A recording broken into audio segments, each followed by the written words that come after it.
শুরু করিতেছি মহান আল্লাহর নামে, যিনি পরম করুণাময় এবং অত্যন্ত দয়ালু।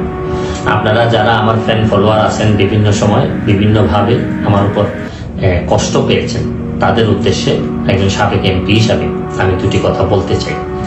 আমি আপনাদের এই সংস্কার, কোটা সংস্কার যে আন্দোলন, এই আন্দোলনে বা বৈষম্য বিরোধী ছাত্র আন্দোলন, এই আন্দোলনে কোটা সংস্কারের জন্য আমি সবসময় আপনাদের সাথে ছিলাম এবং এটাতে যারা আহত নিহত হয়েছেন তাদের পক্ষেও, এই বিচারের পক্ষেও আমি ছিলাম।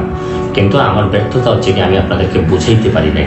এটার জন্য আমি সম্পূর্ণ ব্যর্থ হয়েছি এবং আমি এই ব্যর্থ হওয়ার জন্য আমার যারা ফলোয়ার আছেন, যারা আমাকে নিয়ে প্রত্যাশা করেছেন, সবার কাছে আমি দুঃখ প্রকাশ করতেছি। আমি আপনাদেরকে আরেকটি কথা বলতে চাই।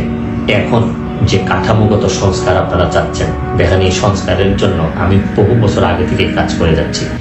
আপনারা দেখেন এই দুর্নীতির বিরুদ্ধে যুদ্ধ গত 15 বছরে আপনারা যে 2-3 জন মানুষ দুর্নীতির বিরুদ্ধে সোচ্চার ছিলেন, এর মধ্যে হয়তো আমাকে একজন আপনারা পাবেন। আপনারা জানেন যে আমি এস আলমের বিরুদ্ধে নিজে বাদী হয়ে মামলা করছি টাকা পাচারের জন্য।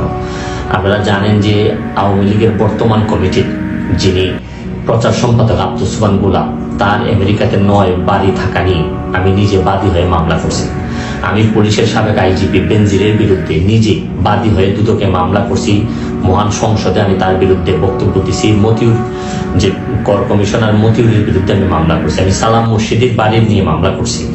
আমি সালাউদ্দিন, কাজী সালাউদ্দিন যে ফুটবলের দুর্নীতি নিয়ে আমি কথা বলছি। ওসি মুয়াজ্জেমের বিরুদ্ধে আমি নিজে মামলা করছি, করে তার 8 বছরের সাজা হয়েছে ডিজিটাল নিরাপত্তা আইনে।